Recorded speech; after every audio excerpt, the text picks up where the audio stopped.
Hey guys, Bryson Mooney here, Dominator Pro Staff. Just want to show you a quick tip today about how you can add your own inserts to your tungsten weights. Dominator tungsten weights, you don't have to worry about line fray or anything like that. It's a smooth bore finish, it's machine finish, so it's completely well-rounded. There's no kind of edge that's going to mess with your line. But it's just something I like to do just for the extra precaution, just makes me feel better. Aaron Martins did a video on this a while back, and it's just not a whole lot of talk about it going on, so I just want to show you guys the same technique that Aaron Martins showed us to insert your own inserts into your tungsten weight. So stay tuned, and I hope you enjoy it. See ya.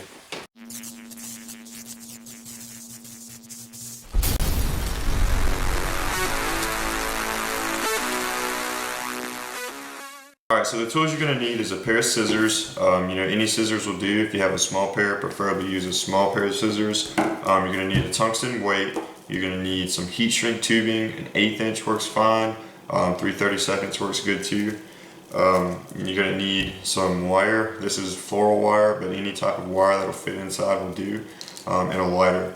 And it's a very simple process. The first thing you want to do is take your heat shrink tubing, put a little bit of heat to it, and then grab it on the end and pull it out just a little bit. And what I do is I kind of lick it just to give it a quick cooling off.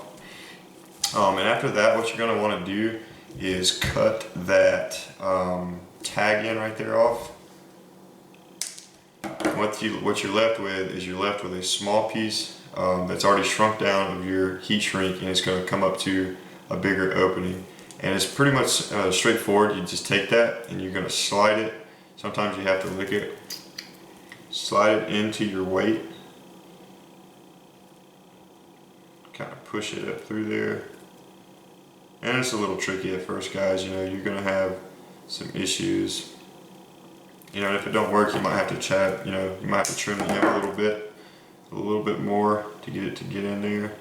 But once you get it going, you're going to get it in there and you're going to pull it until you almost can't pull it no more, but you don't want to pull it to the point that you're going to break it. So just pull it until it's tight. Now right here, you're going to trim it as close as possible, just like that. And so you're left with this little piece, right there on the bottom. And one thing I do is go ahead and take your scissors and trim it off at the top. Here's where your wire comes into play. Take your wire and stick it through there, just like that. And the only thing left to do is take your lighter and hit the bottom of it just a little bit, kind of shrink it in there, and then do the same thing on the top. Kind of make that little bubble right there. Once you get that down, blow it off a little bit and pull your wire out. And there you go, guys. I mean, that's pretty straightforward. And you can put any kind of line in there. That's pretty much it. If it's sticking out a little bit too far, you can always hit it with your lighter. It's not going to shrink down inside it. It's just going to kind of bubble over. So there you go, guys. There's your heat shrink tubing. That's just a quick way you can put an insert inside of your weight.